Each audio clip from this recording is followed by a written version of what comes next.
Bueno, hace 4 años tuvimos la oportunidad y el gusto de invitar a Andrés Oppenheimer a platicar. En aquella ocasión cumplíamos 20 años, en este año estamos cumpliendo ya 24 años y lo volvimos a invitar. En aquella vez estaban lanzando un libro, ahora están lanzando otra vez un libro muy, muy interesante. Andrés Oppenheimer fue el coganador del premio Pulitzer en 1987 junto con el equipo de The Miami Herald que descubrió el escándalo Irán-Contras y fue distinguido con 2 premios más prestigiosos del periodismo del habla hispana, el premio Ortega y Gasset del periódico El País de Madrid en el año de 1993, el premio Rey de España otorgado por la agencia EFE, entre otras distinciones muy importantes. Fue jefe de la corresponsalía de The Miami Herald en México, Colombia, Centroamérica y ha colaborado, entre otras publicaciones, para The New York Times, The Washington Post, The New Republic, CBS News y la BBC de Londres. Oppenheimer fue seleccionado como uno de los 50 intelectuales latinoamericanos más influyentes por la revista Foreign Policy en español en el año de 2012 y ha sido nombrado por la revista Poder como una de las 100 figuras más poderosas en América Latina en el 2002. El trabajo periodístico de Andrés Oppenheimer ocupa un lugar único en la prensa de América, ya que fija la agenda del debate político en el continente. En su último libro, Sálvese quien pueda, lleva a sus lectores a un nuevo viaje, esta vez a través del mundo, con la intención de comprender cuál será el futuro de los trabajos de hoy en día, mientras se aproxima lo que muchos han denominado como la era de la automatización. Esto es lo que ha hecho Andrés Oppenheimer en los medios ya durante muchos años y nos da muchísimo gusto volverlo a tener con nosotros.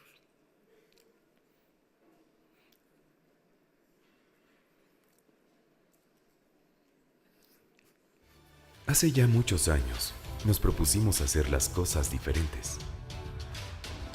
Comprometernos contigo, estar cerca de ti, guiarte, crear soluciones financieras únicas.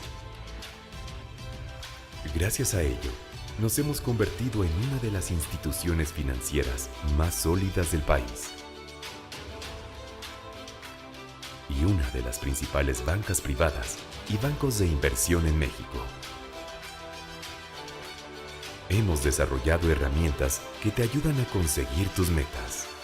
Inversiones, créditos, seguros, instrumentos a plazos, banca electrónica, asset management, arrendamiento, planes para el retiro. En Actinver, apoyamos a empresas y familias que miran hacia el futuro. Trabajamos para ser una mejor institución e impulsamos a quienes, como nosotros, aspiran a más. Así somos todos los que colaboramos en Actinver. Esto es solo el principio. Actinver, revolucionamos el mercado de las inversiones en México.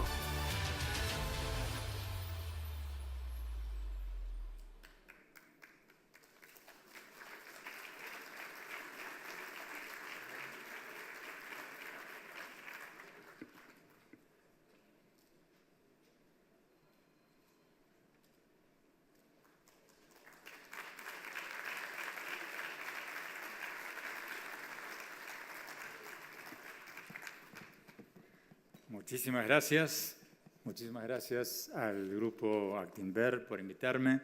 Muchísimas gracias a Héctor Madero, a Roberto Valdés, a Julio, a todos por estar aquí y hablar un poquito sobre este tema que creo yo va a ser el más importante para México, para el mundo en los próximos 10 años.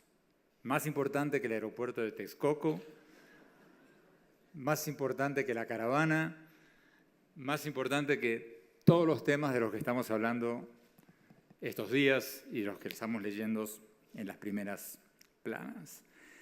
Porque lo que está pasando en el mundo, hoy, ahora, no estamos hablando de dentro de 20 años, sino hoy, es una revolución silenciosa que está impactando de una manera imperceptible para muchos, pero que va a afectarnos a todos nosotros para bien o para mal. Y estoy hablando de la automatización del trabajo. Cómo cada vez más los robots, las computadoras inteligentes, la inteligencia artificial va a asumir cada vez más de las funciones que hacemos, cada vez más nuestros trabajos. Lo vemos todos los días. Lo que pasa es que mucha gente todavía no une los cabos y se da cuenta de lo que está ocurriendo. Hoy, para dar un ejemplo, esta mañana, General Motors en Estados Unidos anunció que va a ofrecerle retiros anticipados a 18.000 trabajadores, entre otras cosas porque las fábricas se están robotizando tan rápidamente que cada vez hacen falta menos trabajadores en las fábricas automotrices. Hace 2 semanas, Sears, en Estados Unidos, se fue a la bancarrota. Anunció el cierre de 142 tiendas, el despido de miles y miles de trabajadores. ¿Por qué? Por un motivo muy sencillo. Cada vez más de nosotros estamos haciendo nuestras compras por e-commerce, electrónicamente. Y los inversionistas que invierten en empresas como esta que no han innovado, que no se han modernizado como otras, ya están anticipando que ahora cuando vengan, si ahora ya la gente está comprando en Amazon electrónicamente, imagínense en muy pocos meses cuando empiecen a generalizarse el uso de los visores de realidad virtual y la gente pueda comprar en su casa su refrigeradora, su horno, lo que quiera, cuánto más en peligro van a estar tiendas como Sears. Los bancos en Estados Unidos, cada vez más bancos están cerrando sucursales. Aquí en México, hace pocas semanas, varios bancos anunciaron despidos masivos. ¿Por qué? Porque cada vez más gente está haciendo sus transacciones bancarias por teléfono. ¿Hace cuánto hace que ustedes no van a una sucursal bancaria? Muchos de nosotros fuimos hace años a abrir nuestra cuenta y después al resto lo hacemos todo por computadora. Estamos ante una revolución silenciosa que, como un goteo constante todos los días, está cambiando nuestras sociedades y que va a impactar enormemente a todo el mundo, incluyendo a México y, como vamos a ver un poco después, quizás especialmente a México. Yo creo que este tema, como les decíamos recién, va a ser el tema clave de los próximos años. Acabo de sacar, como apuntaban recién, mi nuevo libro que se llama Sálvese quien pueda. El título es un poco catastrófico. El libro no es tan apocalíptico como parece, ahora les voy a contar por qué. El subtítulo es El futuro del trabajo en la era de la automatización. Y en los últimos 5 años, ahora que pasé el aviso lo puedo poner acá. En los últimos 5 años estuve yendo a Silicon Valley, a Nueva York, a Japón, a Corea del Sur, a Israel, a varios países que están muy adelantados en tecnología, a entrevistar a los grandes gurúes de la tecnología y preguntarles qué va a ser de todos nuestros trabajos. Entonces, en lugar de hacer una cosa así muy conceptual sobre el futuro del trabajo, hice una cosa muy puntual de entrevistar a gurúes sobre cada una de las grandes ocupaciones y dedicarle un capítulo a cada una de ellas. Entonces escribí un capítulo sobre qué va a pasar con los periodistas, qué qué va a pasar con los banqueros, qué va a pasar con los médicos, qué va a pasar con los contadores, con los maestros, con los trabajadores de restaurantes y hoteles, con los artistas, con los cineastas, etcétera, etcétera, etcétera. A mí me empezó a picar la curiosidad o la preocupación por este tema del desempleo tecnológico que van a causar estas máquinas, estas computadoras inteligentes. Hace 5 años, en el 2013, cuando salió un estudio de la Universidad de Oxford diciendo que el 47% de los trabajos, 47%, casi la mitad de los trabajos, van a correr el riesgo, están corriendo el riesgo de desaparecer en los próximos 10 años por la automatización, por los robots, por las máquinas inteligentes, por los algoritmos.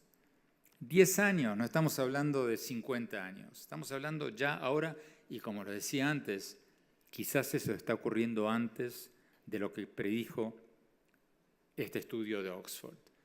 Porque como lo vimos hoy, como lo vimos hace 2 semanas, está ocurriendo todos los días. Abogados, banqueros, contadores, periodistas, todos están viendo sus mercados laborales sacudidos.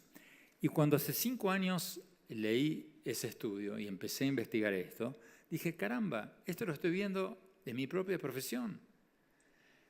Yo antes grababa mi programa de televisión con 5 cámaras, tenía 5 camarógrafos. Hoy, ¿cuántos camarógrafos tengo? Ni uno, 0. Tengo cámaras robóticas, tengo un director que no sé dónde está y que me dice al oído, mira la cámara 1, despídete en la cámara 5 y la cámara me sigue. Y él con unos palitos, joysticks supongo, o la cámara sola, no sé, me sigue.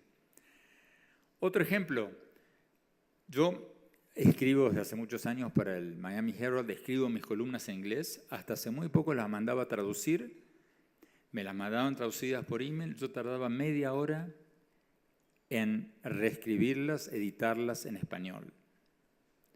Y después las mandaba a Reforma, a varios otros periódicos que la publican. Y tardaba 20 minutos, media hora en editarlas en español. Durante años, no sé, 20 años. El año pasado alguien me dijo, ¿por qué no haces la prueba con Google Translate? Y yo me reí y dije, pero es un desastre. La última vez que lo hice era un chiste. Salía un español macarrónico que no se entendía nada, era muy gracioso. Me dice, no, prueba ahora.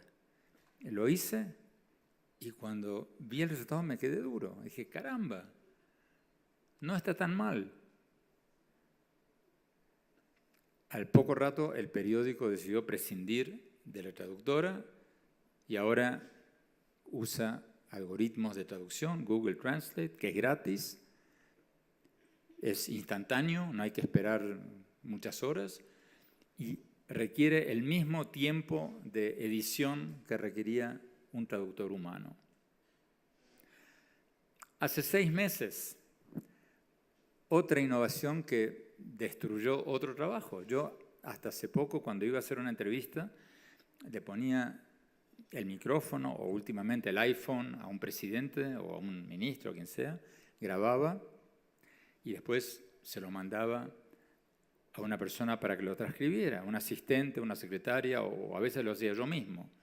3 horas me duraba, transcribir una cinta o una entrevista. Hace 6 meses alguien me dijo, no, olvídate, mándalo a rev.com o a twin.com y te lo devuelven a los 30 segundos, la transcripción literal, y ya. Y es lo que estoy haciendo ahora. Adiós, transcripcionista.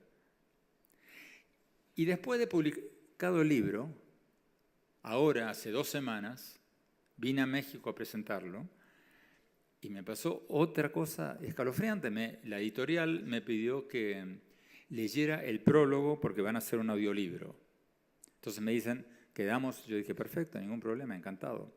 Me llama el actor que lo lee y me dijo, Andrés, me encantó el libro, quisiera conocerte, me tocó muy de cerca, me fascinó, si no te molesta, voy a estar presente cuando tú grabes el prólogo porque quisiera escuchar cómo lo haces para hacerlo de la manera más parecida y de paso para contarte cuánto me impactó el libro. Digo, no, sí, por supuesto, encantado. Voy al estudio de grabación ese día a grabar el prólogo, conozco al actor y me dice, esto fue acá en el DF, no muy lejos de aquí. Y me dice, ¿sabes qué, Andrés? Yo me voy a quedar sin chamba. Digo, ¿por qué? Me dice, porque ya salió una aplicación que lee libros con voz humana, no con voz robótica, así que ya no me extrañaría que este sea el último libro para el que me llaman para leer. Y yo le digo, no, en mi mejor mexicano le digo, no mames, o sea digo, y me dice, no, ven, y me lleva al plasma donde estábamos leyendo, y me dice, elígete 3 párrafos. Y elijo 3 párrafos, él aprieta un botón y sale una voz humana leyendo perfectamente. Otro trabajo que se va. Entonces, esto que está ocurriendo en mi trabajo le está pasando a los banqueros, a los abogados, a los médicos, a todos. Y este tsunami de la automatización se viene muchísimo más rápido de lo que muchos piensan. Empecé entonces a investigar en varias áreas, como lo decías antes, para dedicarle un capítulo a cada una de las ocupaciones principales. Y fui a varios países a ver qué está pasando. Fui a Japón, por ejemplo, a ver qué está pasando en los restaurantes y los hoteles. Acá en México hay, como en España, hay un restaurante cada mitad de cuadra. El turismo, los hoteles. Bueno, en Japón ya hay hoteles totalmente robotizados. Fui a un hotel en las afueras de Tokio. Tokio tiene un Disney World en las afueras de la ciudad, donde hay un hotel ya que está atendido por conserjes robóticos.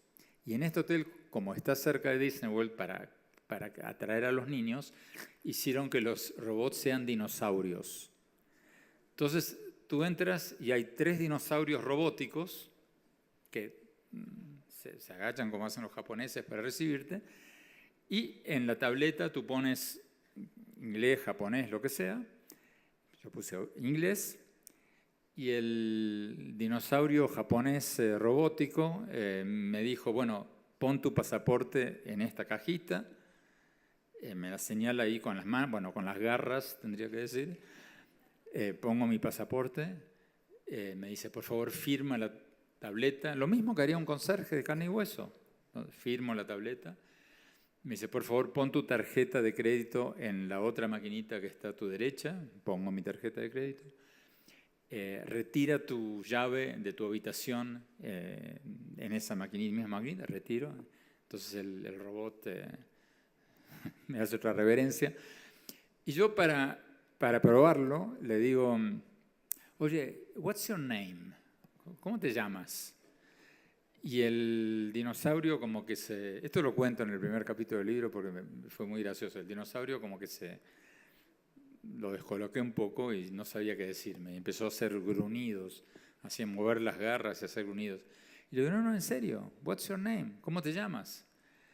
Y el dinosaurio se empezó a poner más desesperado. Bueno, a la tercera vez me dijo, espera un momento, va a venir un asistente para ayudarte. Vino una señorita que por suerte hablaba inglés y me hizo una reverencia, me dijo, por favor, perdónenos, estos dinosaurios recién empezaron hace 3 semanas, todavía no hablan muy bien inglés, pero en cualquier momento van a hablar perfectamente en japonés, tranquilamente hubiera respondido su pregunta, pero en este momento todavía, pero denos unas semanas y despreocúpese que van a hablar perfecto. Bueno, ya es un hotel totalmente robotizado. Había en el lobby una pecera con peces dando vueltas, pero no vueltas regulares, irregulares, como peces en serio, robóticos. Fui a restaurantes en Japón totalmente robotizados. No hay camareros, no hay camareras. Tú te sientas en una mesa, te atiende un robot en la entrada y te pregunta, ¿cuántos vienen? Somos 4, dijimos. Fuimos con una pareja de amigos japoneses. Entonces te dice, vete a la mesa 52. Las mesas tienen un numerito, vas a la mesa número 52. Ahí tienes una tableta con el sushi, todos los tipos de sushi. Tú anotas el sushi que quieres y en una cinta corrediza, al rato, viene el sushi que pediste, la sacas, pagas con tu tarjeta y te vas. Hasta el chef es un robot. El chef es un robot que tiene 2 brazos robóticos, con uno corta el sushi, con el otro le pone el salmón o los huevitos de pescado, lo que sea. En Corea del Sur entrevisté a ejecutivos de fábricas de robótica que me decían que ya las fábricas automotrices en Corea del Sur tienen un promedio de 20 personas y 140 robots. Eso me recuerda a un chiste que escuché en Silicon Valley que dice que las fábricas del futuro va a tener solo 2 empleados, un hombre y un perro. El hombre o la mujer va a estar ahí para darle de comer al perro y el perro para cuidar que el hombre no toque las máquinas. Ese es el mundo al que estamos yendo. Ese es el mundo al que nos estamos encaminando. En Silicon Valley, en San José, fui a una ferretería, una casa de artículos del hogar enorme, Lowe's, que ya tienen robots vendedores. Entonces tú le dices al robot, quiero una lamparita dicen aquí, un light bulb, una lamparita eléctrica. Estoy buscando una lamparita de 40 watts.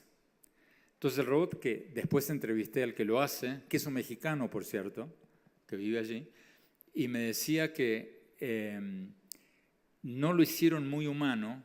El robot es como un armario, pero no tiene brazos. Tiene el cuerpo, tiene cabeza, tiene patas, pero no tiene brazos porque dijo, queríamos evitar que alguien le agarre un infarto, por ejemplo, si está caminando por la ferretería y al final de un pasillo se encuentra con un bicho como estos. No querían que nadie se asustara, tuviera un infarto o algo así. Pero tú le pones en la tableta que tiene en el pecho, quiero una lamparita de 40 vatios, y el robot te dice, sígueme, te lleva hasta donde están, tú le pides, quiero esta otra cosa, te lleva hacia donde están. Y de noche hace el inventario. Antes, a la noche, iban empleados hilera por hilera y decían, acá faltan 5 lamparitas, acá faltan 4 destornilladores. Ahora el robot recorre todas las hileras y hace todo el inventario, etcétera, etcétera, etcétera. Todas nuestras profesiones están siendo amenazadas. Los abogados, ya hay aplicaciones que hacen divorcios por $25, en lugar de ir a un abogado que te saque miles de dólares por un divorcio, vas a una aplicación en internet, a Zoom Lawyer o a Rocket Lawyer, una de esas, y te lo hacen por $25. Los médicos, antes un dermatólogo, el 50% de su tiempo hasta hoy en día lo dedica a decirte si estas manchitas del sol son buenas o malas. Dice, esta es buena, esta es mala. Bueno, hoy día ya hay aplicaciones que tú sacas la foto y haces clic y la aplicación te dice buena o mala. Si es buena, sigues tu día. Si es mala, vas al dermatólogo. Esto está afectando todas nuestras profesiones. Y mucha gente me dice, Andrés, pero esta historia me la vienen contando hace 60 años, desde la época de los Jetsons. ¿Cómo se llamaban los Jetsons aquí?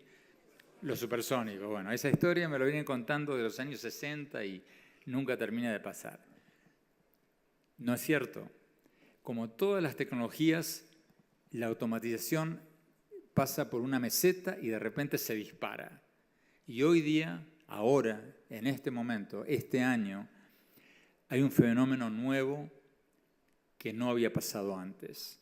Y ese fenómeno es que los robots son cada vez más baratos y cada vez más inteligentes. Son cada vez más baratos porque cuantos más hay, como toda fabricación masiva, se abaratan sus costos, como cualquier tecnología, como los teléfonos, como la televisión, como todo. Pero mientras que hace 6, 7 años, en el 2010, una fábrica automotriz en China que compraba un robot para fabricar automóviles, el costo de un robot industrial era el equivalente a 5.3 años del costo de un trabajador. Hace un año, eso había bajado a 1 año y 3 meses. Hoy ya debe ser el equivalente a 1 año y el año que viene probablemente va a ser el equivalente a 6 meses. Y el robot no se toma vacaciones, no está texteando en horas de trabajo, no pide aumento de sueldo. Entonces, esto va a ser una tendencia imparable. Y al mismo tiempo, los robots son cada vez más inteligentes. Porque hasta hace poco, hasta hace 5 años, un robot era un individuo. Tú lo programabas. En la fábrica automotriz, al robot industrial tú le decías, tienes que atornillar esta tuerca 10.000 veces por día. Y el robot te hacía eso. Pero hoy, ese mismo robot está conectado a través de la nube con el de al lado, con el de al lado, con el de al lado, con el de al lado. Y todos están aprendiendo simultáneamente de sus aciertos y sus errores. Y estos dos fenómenos simultáneos, que los robots son cada vez más baratos y cada vez más inteligentes, está provocando un tsunami en el mercado laboral.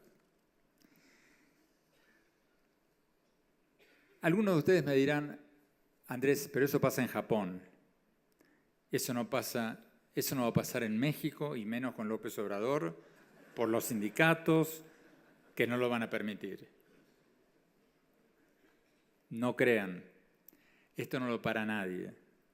Esto es como si ustedes me dijeran que el sindicato de carteros se va a ir a la huelga por el uso del email. La sociedad no lo va a permitir, porque los adelantos tecnológicos abaratan tanto los costos y son tan prácticos para la vida real que la presión social va a estar a favor de estos cambios, así cuesten muchísimos empleos. La segunda cosa que aprendí y que me llamó mucho la atención en esta investigación de 5 años es que esta ola de robotización y de inteligencia artificial y todo esto le va a pegar muchísimo más fuerte a América Latina y especialmente a México que a los países industrializados. Porque yo cuando empecé a entrevistar a los máximos gurúes mundiales de todo este tema, pensaba que bueno, esto va a ocurrir en Estados Unidos, en Japón, en Alemania, pero van a pasar muchos años para que pase en América Latina. Y todos, sin excepción, me dijeron que exactamente al revés. ¿Por qué? Porque los primeros trabajos que van a ser robotizados son los trabajos de la manufactura, los trabajos mecánicos, repetitivos, rutinarios.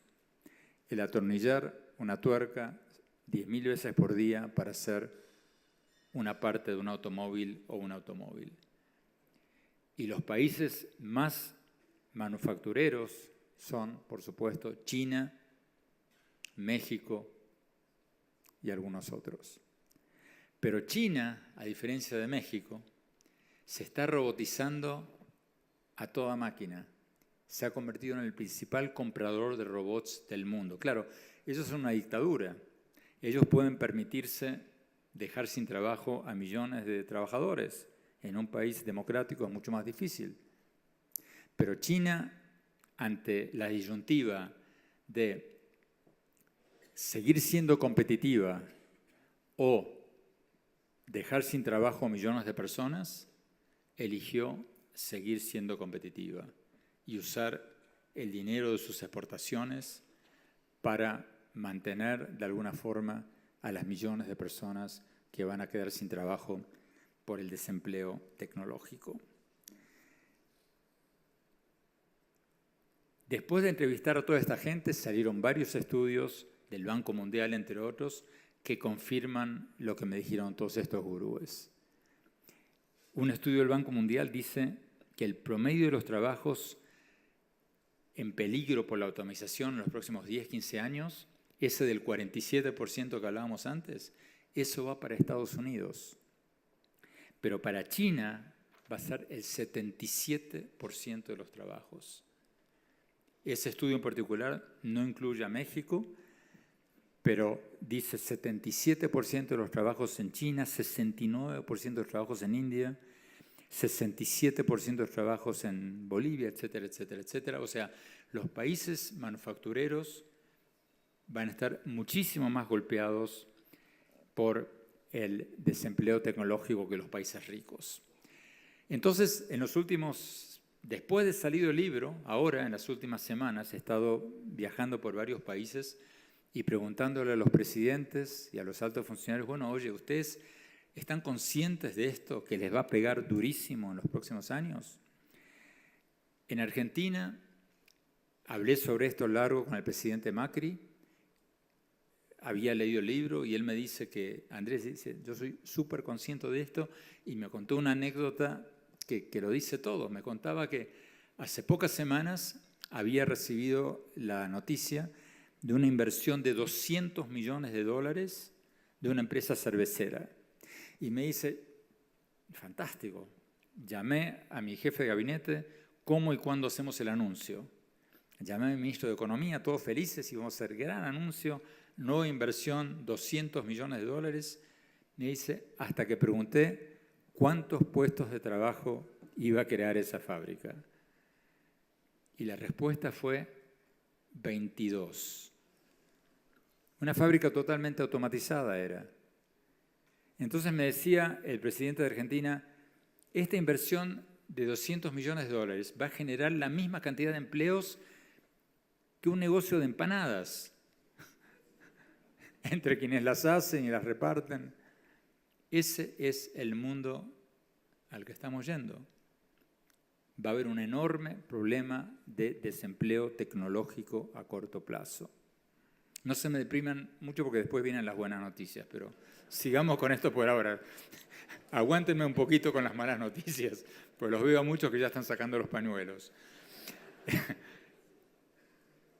La semana pasada, hace 10 días, estuve en Colombia, entrevisté al presidente Duque, que también había leído el libro, y le pregunté, ¿ustedes son conscientes? Bueno, él había trabajado en el Banco Interamericano de Desarrollo, está bastante metido en estos temas, y me dijo, sí, por supuesto. Antes de eso, le pregunté a Macri en Argentina, bueno, ¿y qué van a hacer ustedes? ¿Qué van a hacer con los desplazados por la automatización? Y él me decía que en el caso argentino le van a apostar al turismo, porque me decía, nosotros tenemos posibilidades turísticas impresionantes y comparado con otros países tenemos poquísimo turismo. Entonces, el turismo es un gran creador de empleos, el turismo va a ser cada vez más sofisticado, va a haber turismo olvídense de playa y esquí, va a haber turismo de meditación, turismo de nutrición, turismo psicológico, turismo de lo que se te ocurra. Y Argentina va a enfocar por ese lado para compensar las pérdidas de empleos por la automatización. En Colombia le pregunté al presidente Duque la semana pasada, presidente, ¿qué van a hacer ustedes? Y él me dijo que están muy conscientes de todo esto y que el plan de ellos va a ser apostarle a las industrias culturales. Colombia tiene un enorme acervo cultural como México, Fernando Botero, García Márquez, Shakira, Juanes, música, literatura. Bueno, ellos me decía, vamos a concentrarnos en generar empleos como un polo cultural a nivel mundial. Pero la mayoría de los otros países no se están preparando, no se está hablando de ese tema. En México yo no veo que se esté hablando de este tema. Y México va a ser uno de los principales países golpeados por este tsunami de desempleo laboral, desempleo tecnológico que se aproxima. Los asiáticos, como decía, sí se están preparando, se están robotizando a todo vapor. Los argentinos se están preparando, los colombianos se están preparando. Yo hasta ahora no escuché que ni el gobierno saliente ni el gobierno entrante estén hablando de esto. Y créame, presidente electo López Obrador, esto le va a tocar a usted en su sexenio. La tercera cosa que aprendí en esta investigación es que los tiempos se están acelerando. Y si en América Latina no nos preparamos como países y como personas, nos vamos a quedar fuera de juego. ¿Por qué? Porque la aceleración tecnológica es cada vez mayor. Miren, hace miles de años, cuando la tecnología hizo que pasáramos de ser cazadores a ser agricultores, la gente tuvo miles de años para readaptarse, para reinventarse. Y la tecnología hasta ahora siempre creó más empleos de los que destruyó. En la Revolución Industrial, cuando apareció el telar mecánico, el telar automático, los trabajadores textiles se fueron a la huelga, empezaron a quemar telares porque decían, esto nos va a dejar a todos sin trabajo. ¿Y qué pasó? Pasó lo contrario. El telar automático hizo que se produjera mucho más ropa, eso hizo que la ropa fuera mucho más barata, eso hizo que la gente tuviera más dinero disponible, que a su vez usó para comprar más ropa, y eso hizo que hubiera más trabajadores textiles de los que hubo antes. Cuando se empezaron a producir los automóviles, los fabricantes de carretas se fueron a la huelga, empezaron a quemar autos, diciendo, esto nos va a dejar sin trabajo a los que fabricamos las carretas, a los que cuidamos los caballos, a los que alimentamos los caballos, a los que hacemos las cerraduras, etcétera, etcétera, etcétera. ¿Qué pasó? Pasó lo contrario. Las fábricas de autos contrataron millones de personas, hubo falta millones de otras personas para construir las carreteras, talleres mecánicos, etcétera, etcétera, etcétera. Al final del día, la tecnología creó más trabajos de los que destruyó. Pero como decía recién, los tiempos ahora se están acortando. Cuando pasamos de ser agricultores de ser cazadores a ser agricultores, miles de años. Un ejemplo que uso en el libro, cuando hace 200 años, o no 100 años,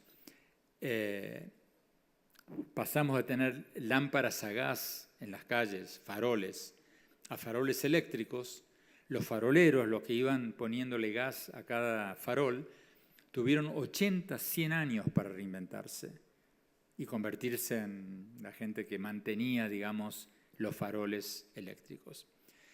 Pero hoy día, la señora que trabajaba en el parqueo de la esquina, que te daba el ticket cuando tú entrabas y te cobraba cuando tú salías, tiene de un día al día siguiente para reinventarse.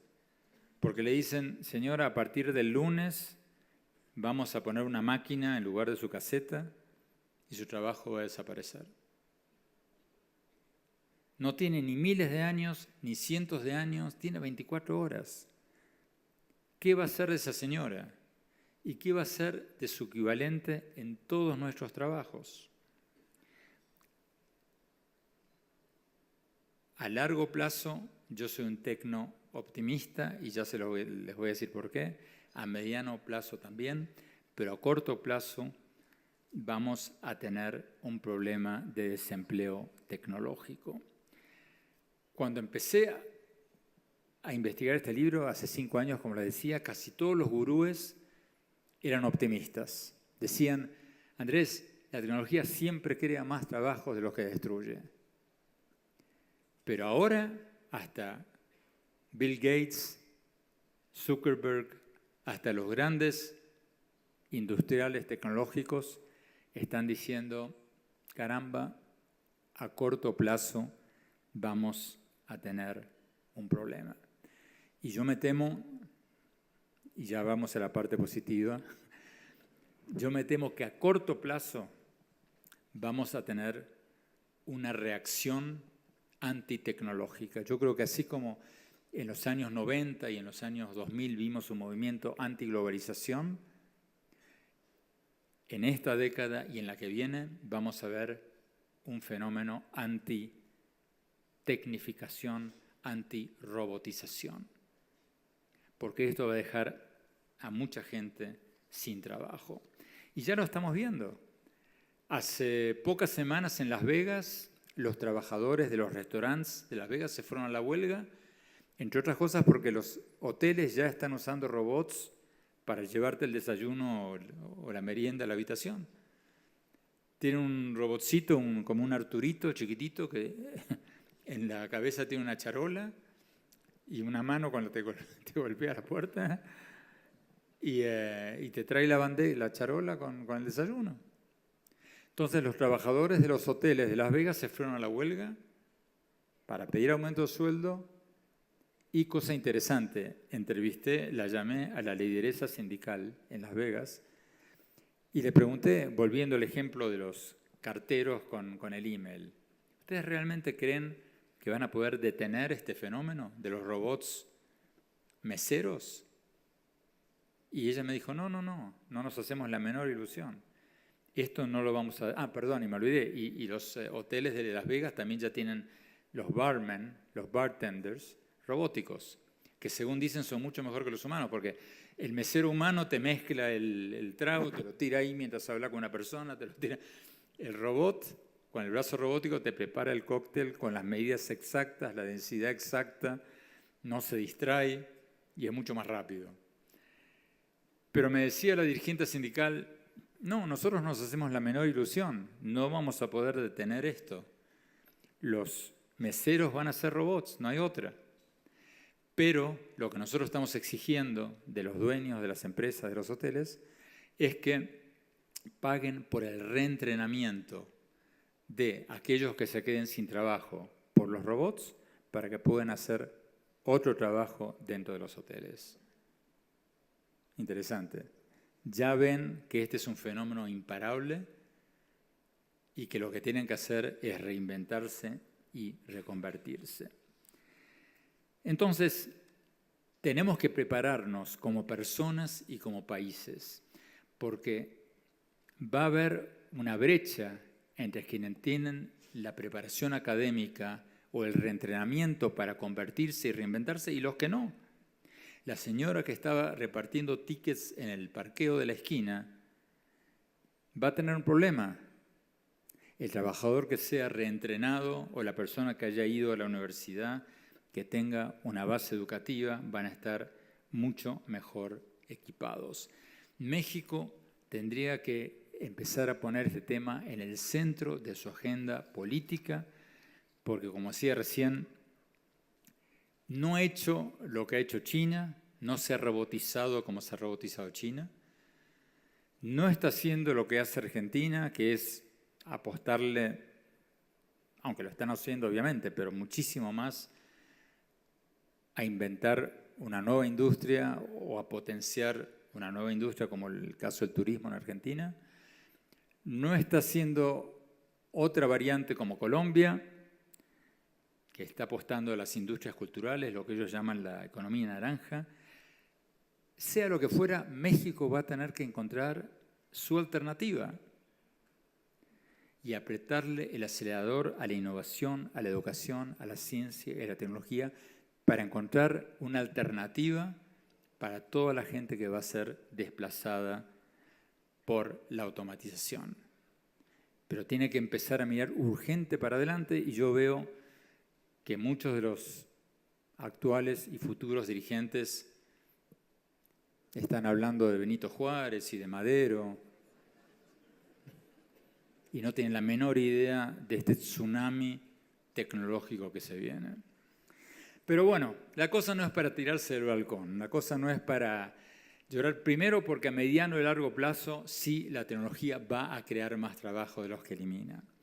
Pero segundo porque se van a abrir muchísimos campos nuevos, se van a potenciar muchísimas carreras, el mundo va a necesitar muchísimo más de nuevas ocupaciones. Al final del libro hablo de las 10 áreas de los trabajos del futuro y va a haber muchísimas más oportunidades que las que hay hoy en muchísimos campos. Uno de ellos, por ejemplo, el primero que cito entre estos 10 campos que se abren para el futuro, es todo lo que tenga que ver con el bienestar, con la salud. Primero porque obviamente vivimos cada vez más tiempo. Hoy día, hace 100 años la gente se moría a los 45 años. Yo ya sobreviví a mi padre en 12 años. Estamos viviendo cada vez más. Y eso, obviamente, tan solo demográficamente abre un camino extraordinario para todo lo que sea servicios de salud. Médicos, psicólogos, profesores de Zumba, nutricionistas, psicólogos, lo que les ocurra. Instructores de meditación, todo lo que tenga que ver con el well-being, todo eso tiene un futuro extraordinario. Y ya que estamos hablando de México y hablábamos recién de turismo, el turismo médico para México sería una de las áreas que yo veo de un enorme potencial para este país.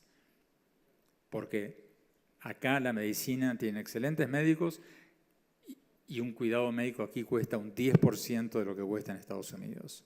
Por lo menos en mi experiencia, yo me enfermé una vez aquí, terminé en el hospital, llevé después la cuenta al hospital de la Universidad de Miami, les pedí que comparen, me hubiera costado 10 veces más allí.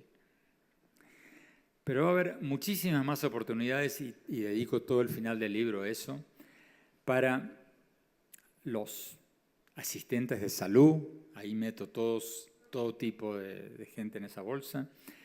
Obviamente para todo lo que tenga que ver con robótica, para los técnicos, programadores, etcétera, etcétera.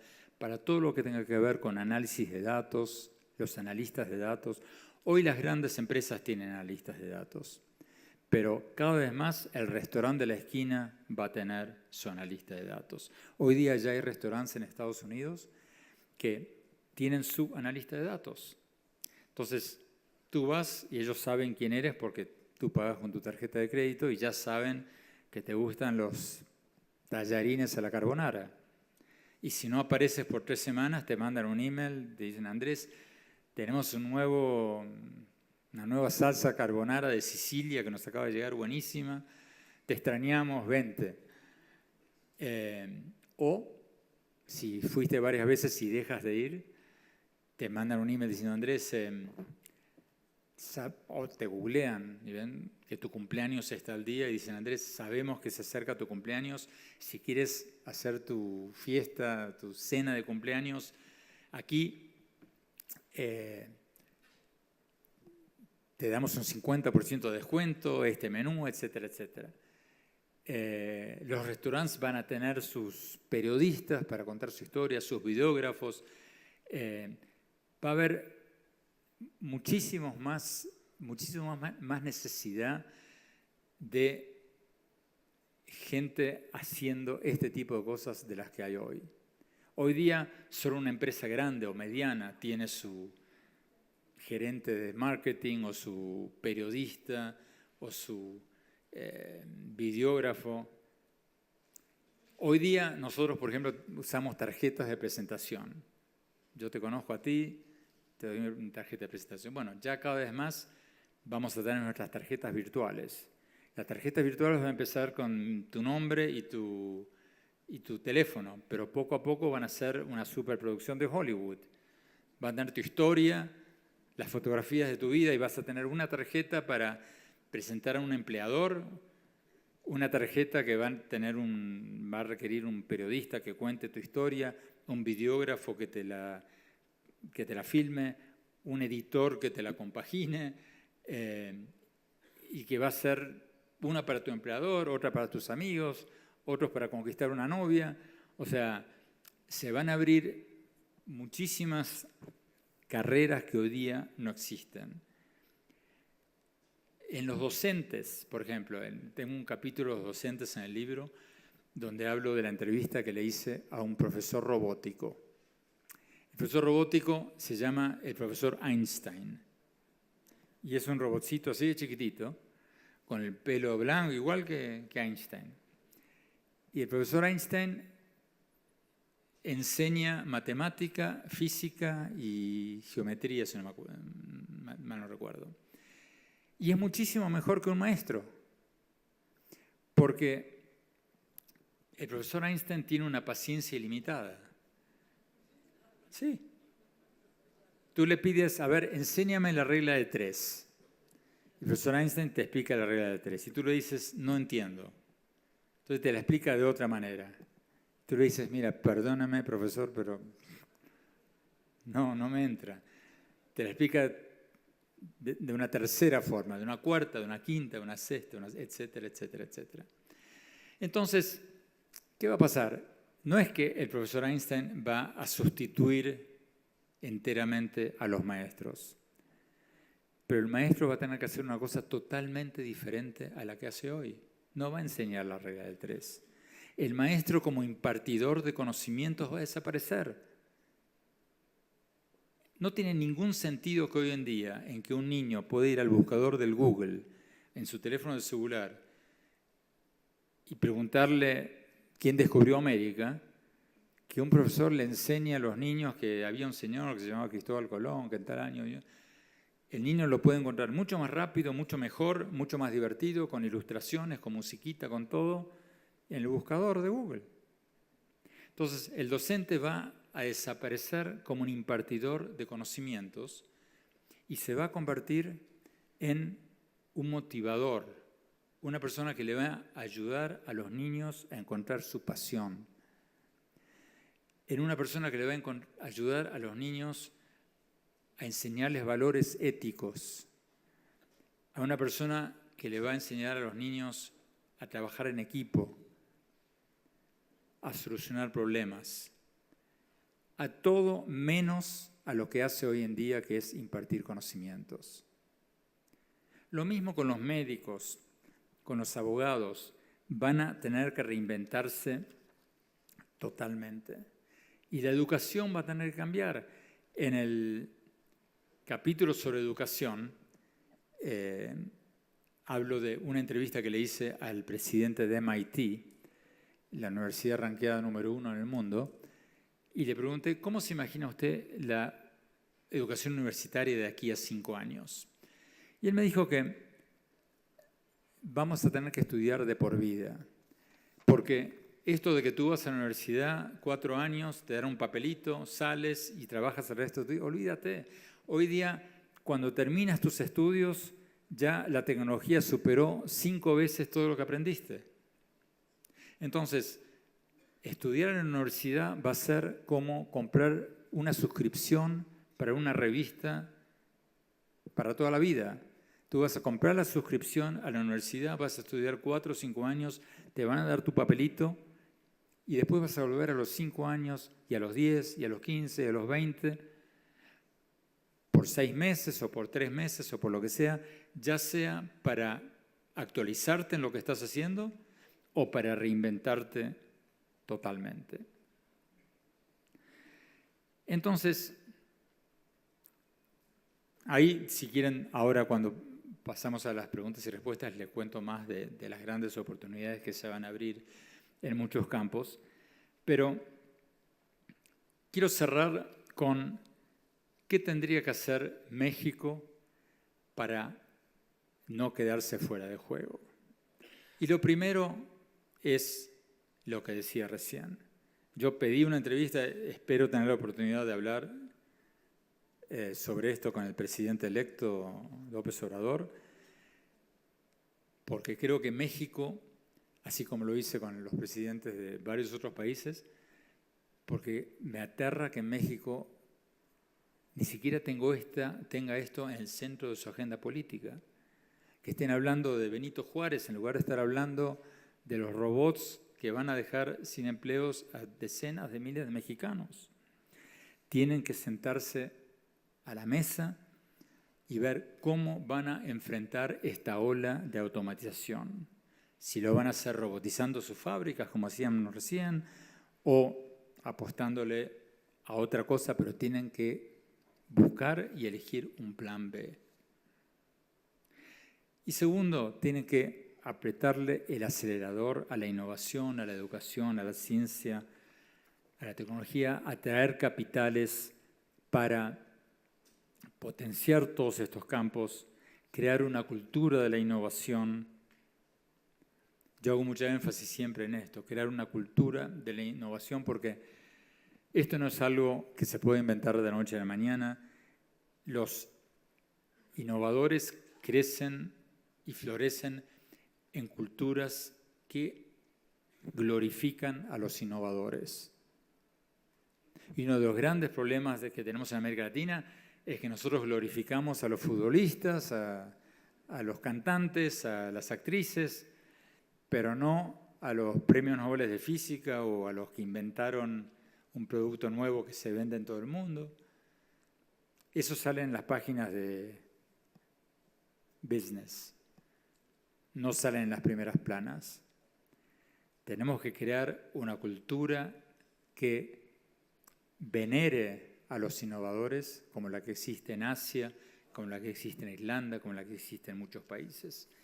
Y finalmente, tenemos que crear una cultura de tolerancia social con el fracaso individual, porque en muchos de nuestros países a los emprendedores que fracasan, entre comillas, en un emprendimiento, como que decimos, le fue mal, se quemó, fue. Cuando en las culturas innovadoras ocurre todo lo contrario. Todos los grandes emprendedores, todos los grandes innovadores fracasaron muchísimas veces antes de dar en el clavo. Por eso digo hasta el cansancio que todos los grandes empresarios exitosos que he entrevistado, la enorme mayoría me dice que el éxito es el último eslabón de una larga cadena de fracasos. Tú tratas. Esto a los jóvenes se los digo esto es como una banda de rock. Ninguna banda de rock nació siendo exitosa. Los Beatles empezaron probando a este bajo, no funcionó, trajeron otro, cambiaron el baterista, hasta que empezaron a funcionar. Y lo mismo pasa con todos los proyectos innovadores. Se me acabó el tiempo, quiero dejar tiempo para preguntas y respuestas, pero quiero cerrar enfatizando que a la larga yo soy optimista, a mediano plazo soy medianamente optimista que la tecnología va a crear más trabajo de lo que aniquila.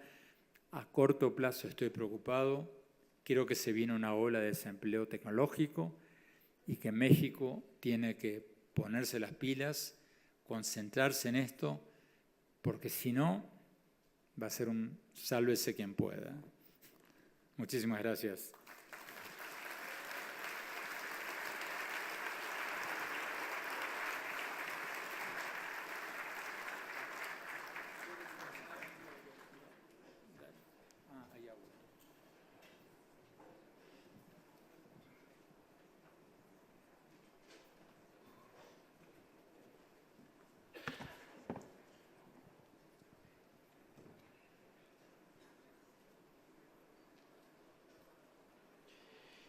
Bueno, aquí tenemos todavía algunas preguntas y la primera dice, señor Oppenheimer, esta es una pregunta con dos perspectivas.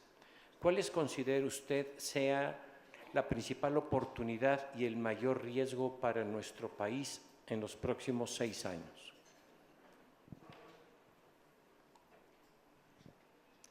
El mayor riesgo es el que comentaba recién.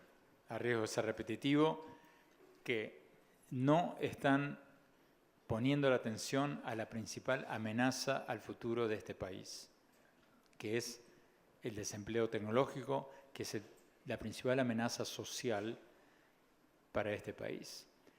Oportunidades hay 1000, porque recién les daba el ejemplo del turismo médico.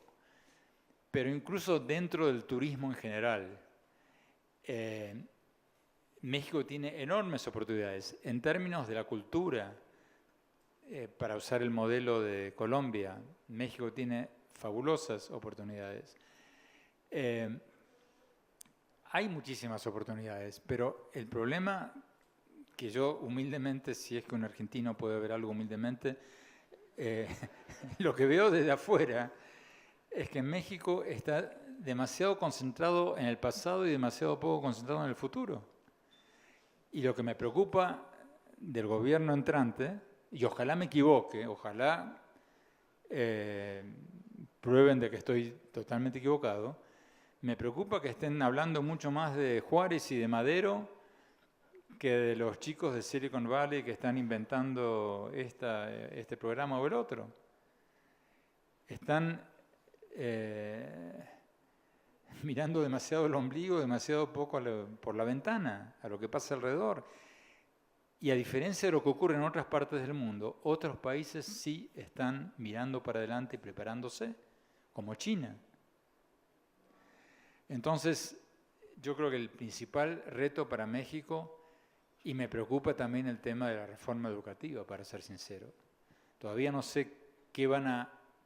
Todos estamos de acuerdo que la reforma educativa no fue el 100% de lo que tenía que haber sido, pero me preocupa muchísimo de que el próximo gobierno no tome medidas para crear una meritocracia educativa como la tienen todos los países prósperos del mundo.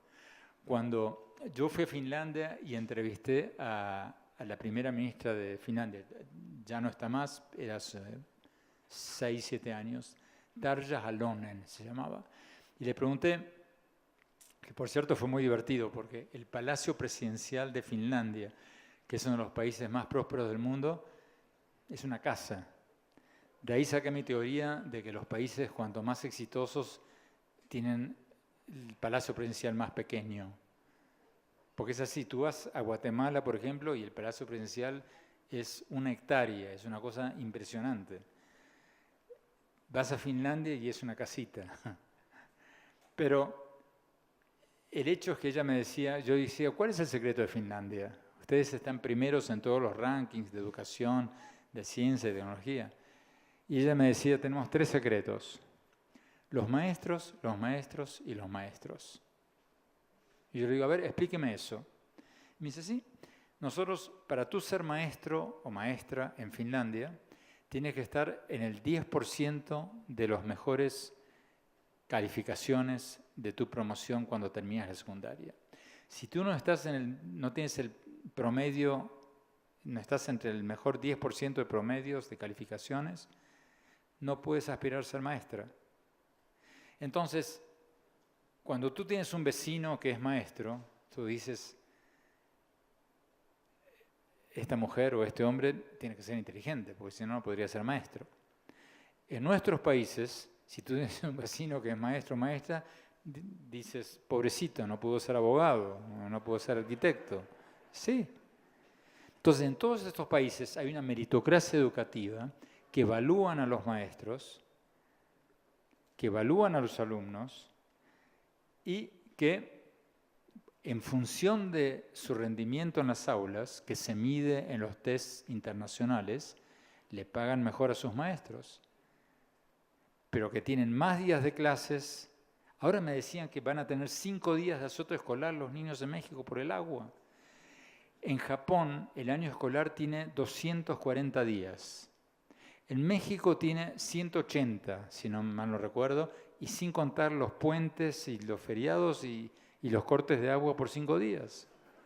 Entonces, imagínense un niño japonés con el correr de los años, cuánto más días de educación tiene que un niño mexicano. Y si a eso le agregamos la meritocracia educativa de Japón o de Corea o de Finlandia, ¿cómo vamos a competir con estos países?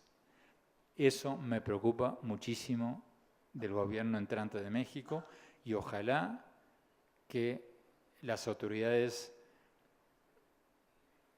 si quieren, pónganle otro nombre, no lo llaman reforma educativa, llámenlo como quieran, pero que hagan algo para crear una meritocracia educativa, porque si no México se va a quedar cada vez más atrás, no ya de Estados Unidos y Japón, sino de China y otros países con los que compite. Ok, aquí dice, hay otra pregunta relacionada con ¿qué deberían de hacer las empresas mexicanas para atraer la innovación? Primero, invertir en innovación, porque a diferencia de lo que ocurre en Estados Unidos y en otros países, en México y en la mayoría de los países latinoamericanos, los que más invierten en investigación y desarrollo de nuevos productos son los gobiernos y las universidades estatales, que muchas veces no tienen la menor idea de lo que quiere el mercado. Hacen investigación básica.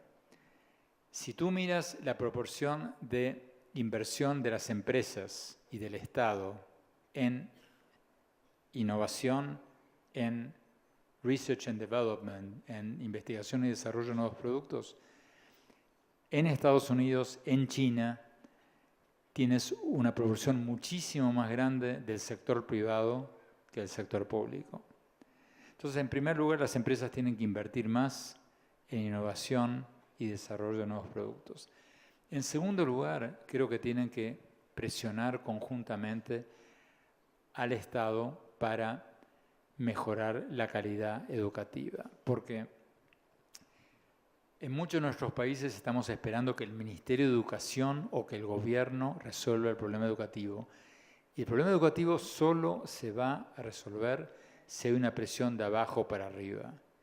Por eso yo siempre digo, apoyen a grupos, a ONGs como Mexicanos Primero, como varios otros, que hacen presión al gobierno de turno para que creen una meritocracia educativa, para que hagan evaluación de maestros, para que aumenten los días de escolaridad, para que responsabilicen a los gremios por la falta, a los sindicatos por la cantidad de maestros que no están enseñando en las aulas, etcétera, etcétera, etcétera. Creo que ahí los industriales tendrían que tener una posición mucho más activista que la que tienen muchos, porque los gobiernos, por mejor intencionados que estén, no van a mejorar la calidad educativa porque eso no trae votos. Lo que trae votos es construir algo que pueda salir en la foto, que el presidente pueda ir a inaugurar, que podríamos ir los periodistas y sacar la foto. Pero la calidad educativa, lo que sacan los estudiantes en los test PISA, eso no sale en la foto. Para que los gobiernos hagan eso, tiene que haber una enorme presión social desde abajo. Por eso digo siempre, citando a un profesor de Harvard de quien escuché esta frase, la educación es algo demasiado importante como para ser dejado a los gobiernos. Eso tiene que venir de las empresas, de los académicos, de los periodistas, de toda la sociedad. Hay otra pregunta relacionada con universidades y es, ¿qué carreras deberían de estudiar ahora los jóvenes?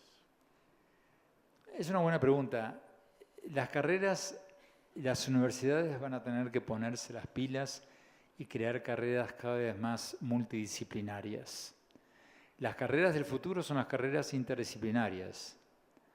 A mí cuando me dijeron esto hace 5 años no lo entendí. Pero las universidades están creando cada vez más carreras cruzadas. Ingenieros médicos. ¿Ingenieros médicos? ¿Qué diablos es un ingeniero médico? Bueno, toda esta gente que crea los stents y los marcapasos y son ingenieros médicos. Ingenieros arquitectos, arquitectos biólogos. O sea, hay toda una combinación de cosas, pero no solo los temas técnicos o tecnológicos. Hay muchas carreras que tienen que ver con la empatía, que van a tener mucho futuro. Si una persona tiene empatía y es un buen instructor de meditación, que estudie eso va a tener una gran salida laboral. Si una persona un entrenador físico. Eso va a tener una gran salida laboral por mucho tiempo. Entre otras cosas porque la gente tiene cada vez más tiempo libre. Nosotros todos trabajamos como burros y pensamos que trabajamos cada vez más, pero lo cierto es que comparado con nuestros antepasados trabajamos cada vez menos. En la antigüedad la gente trabajaba 7 días por semana. Estábamos todos saliendo de la cueva, yendo a cazar mamuts. Hasta que no cazábamos el mamuts, no teníamos descanso. Después, en la época bíblica, los judíos se tomaron el sábado. Después los cristianos se tomaron el domingo. Después los musulmanes se tomaron el viernes, un día por semana. Después, con la revolución industrial, nos tomamos el sábado y el domingo. Ahora en Europa ya se están tomando el viernes. Dinamarca, Holanda, no me acuerdo, ya tiene una semana laboral de 28 horas. Estamos trabajando cada vez menos. Eso significa que va a haber cada vez más tiempo para el physical trainer, para el entrenador físico, para el profesor de Zumba, para el masajista, para el psicólogo, para todo lo que tenga que ver con el bienestar personal. Y también para los creadores de entretenimiento, para el escritor, para el videógrafo, para el que hace una película. ¿Cuánto más series de Netflix estamos viendo ahora que hace 5 años? Y eso va a seguir así.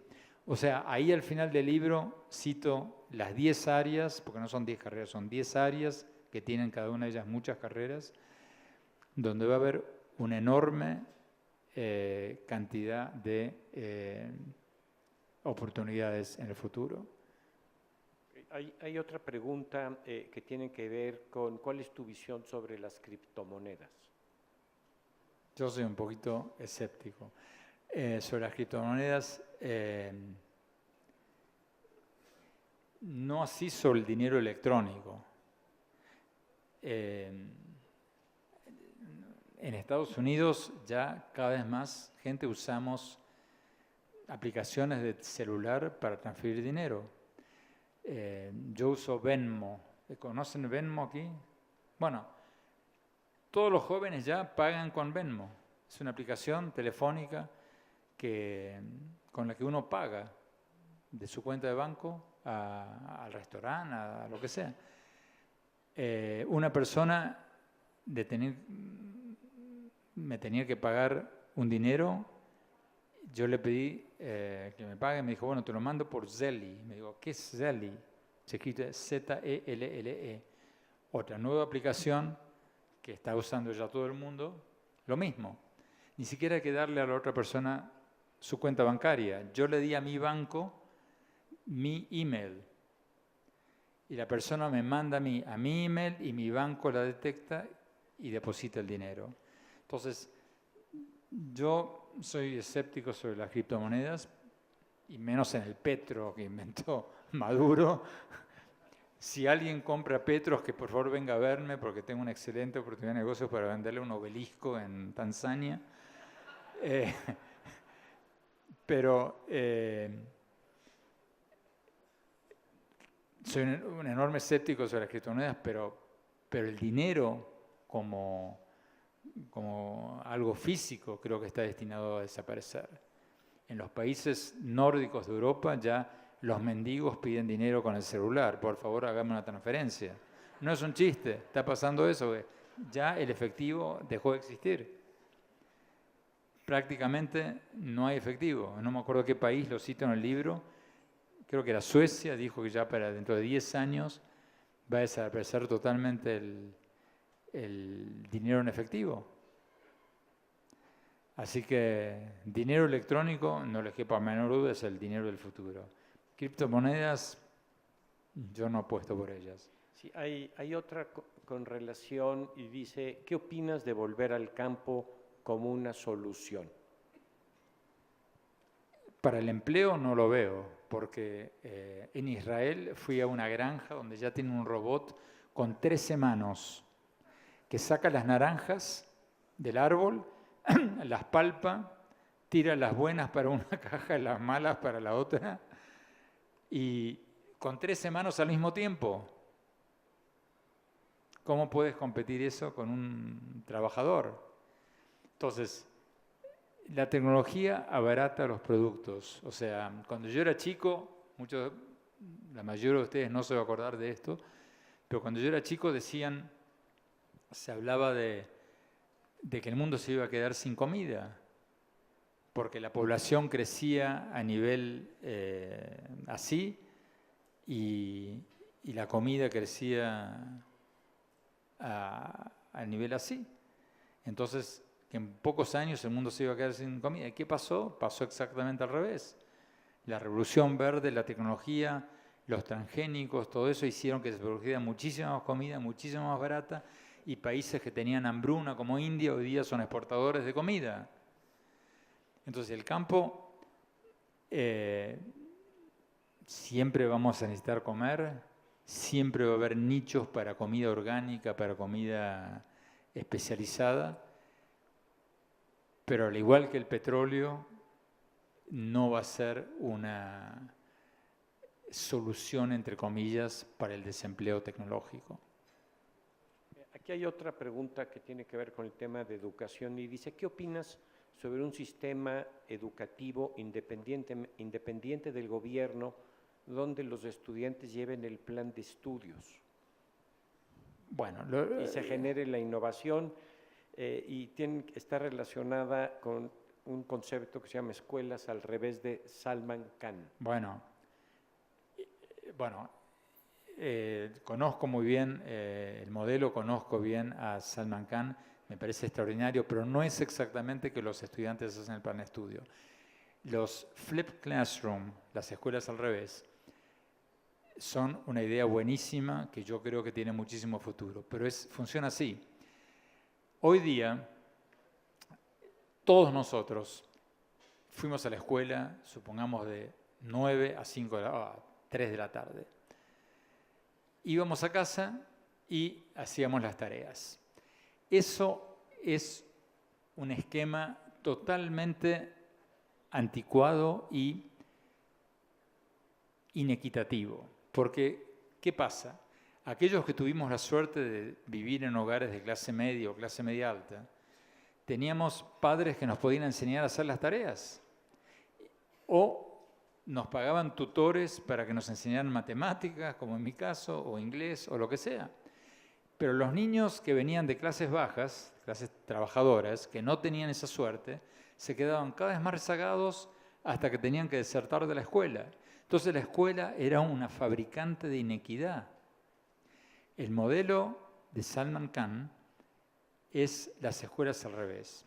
Que los estudiantes estudien en su casa, con tabletas, con robots, con tecnología, con sus telefonitos, y después vayan a la tarde a la escuela a hacer las tareas con sus profesores y con los demás estudiantes.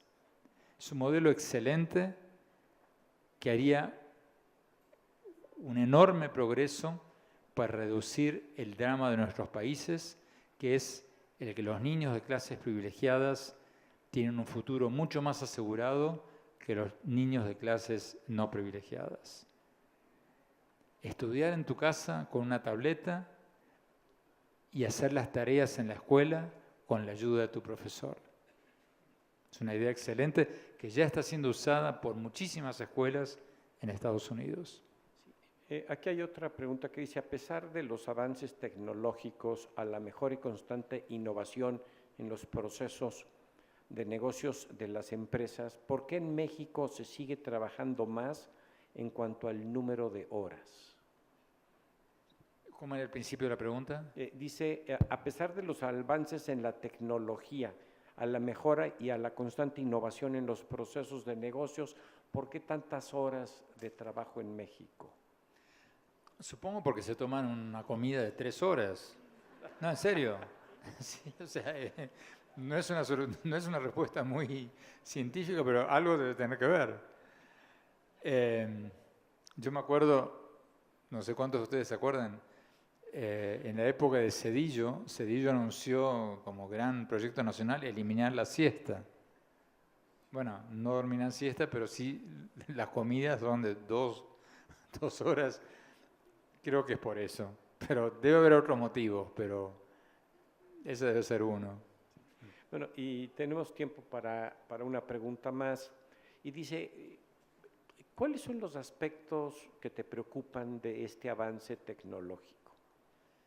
Me preocupa, como dije antes, el corto plazo, la transición, la aceleración tecnológica, el hecho de que los trabajadores que son despedidos y reemplazados por una máquina como esta señora de la que hablábamos recién, no tienen tiempo para reinventarse. Me preocupa eso. Y me preocupa la adicción tecnológica, que nuestros niños, que nuestros jóvenes sean adictos tecnológicos. Porque las empresas tecnológicas, y esto mucha gente no lo sabe, pero como hay muchos banqueros y muchos inversionistas aquí, algunos lo deben saber, el valor de mercado en la bolsa, el valor bursátil de Facebook, de Twitter, de todas esas empresas, no va en función de sus seguidores. Los inversionistas no invierten en Twitter o en Facebook en función de cuántos seguidores tienen. Invierten en función del engagement time, del tiempo que sus seguidores transcurren dentro de estas plataformas, que es algo muy diferente. Entonces, ¿qué está ocurriendo? Todas estas empresas tecnológicas les pagan a sus ingenieros para que nos conviertan en adictos. Obviamente no lo dicen así, pero las acciones de las empresas tecnológicas suben en función del tiempo que transcurrimos en ellas, no de la cantidad de sus seguidores. Entonces ustedes habrán notado que hasta hace un año, cuando veíamos Netflix, veíamos el primer capítulo de La Casa de Papel, o de House of Cards, y Netflix nos preguntaban, ¿quiere pasar al segundo episodio? Y tú apretabas sí, y pasabas a eso. Ahora ya no. Ahora ya te dicen en 5 segundos y tú ya estás tan enganchado que le dices a tu pareja, bueno, nos quedamos o no, ya son las 12 de la noche, te tienes que levantar a las 7 de la mañana, y sí, vamos, dale uno más. El valor de mercado de todas estas empresas está en función del engagement time, del tiempo que transcurrimos en ellas. Y muchas empresas están creando técnicas que están siendo prestadas de los casinos para engancharnos. Por ejemplo, Twitter. ¿Cuántos aquí siguen Twitter?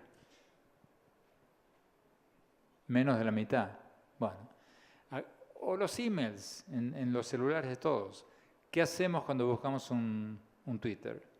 Tenemos que hacer así con el dedo en la pantalla. Eso, según dicen muchos críticos de las empresas tecnológicas, es una plataforma que está copiada de las maquinitas tragamonedas de los casinos, en las que tú haces este movimiento para abajo a la espera de una recompensa que puede o no venir. Entonces tú estás todo el tiempo haciendo esto, de la misma manera que cuando estás en Twitter, estás constantemente bajando con el dedo a la espera de una recompensa, que es un Twitter, que puede o no llegar. Entonces, yo obviamente soy muy pro tecnológico y soy muy pro tecnologías y soy muy pro compañías tecnológicas, pero creo que tenemos que tomar conciencia y medida para evitar que nuestros niños se conviertan en adictos tecnológicos y nosotros también. Y más ahora, que eso es un tema que no nos dio tiempo de hablar, que se viene la era de la virtual reality, de la realidad virtual, en que cada vez más nuestros niños van a estudiar y van a jugar y nosotros vamos a entretenernos con realidad virtual. Y ya hay estudios de la realidad virtual va a ser espectacular y la realidad aumentada lo mismo.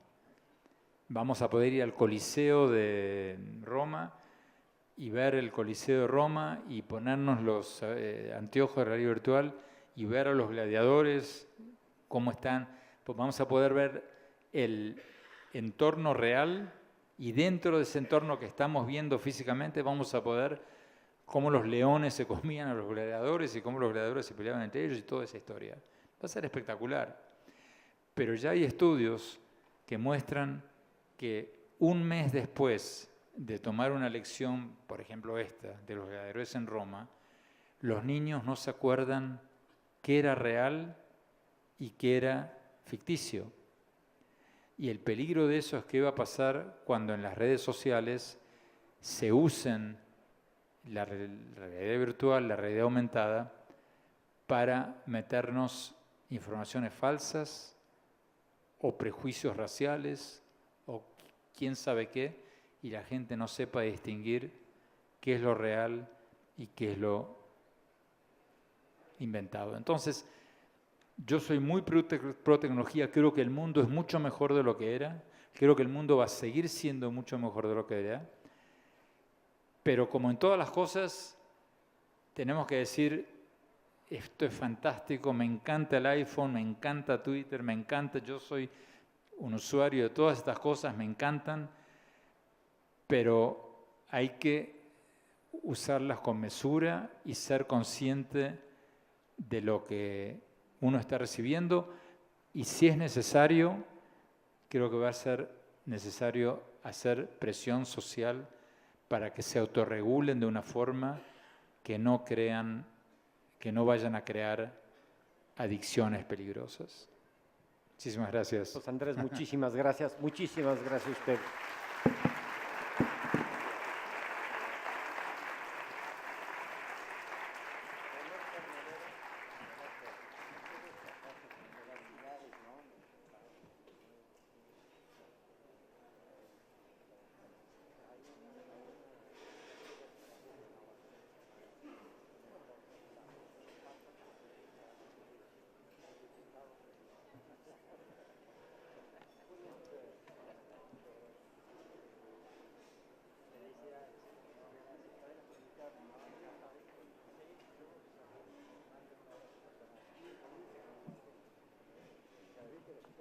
No,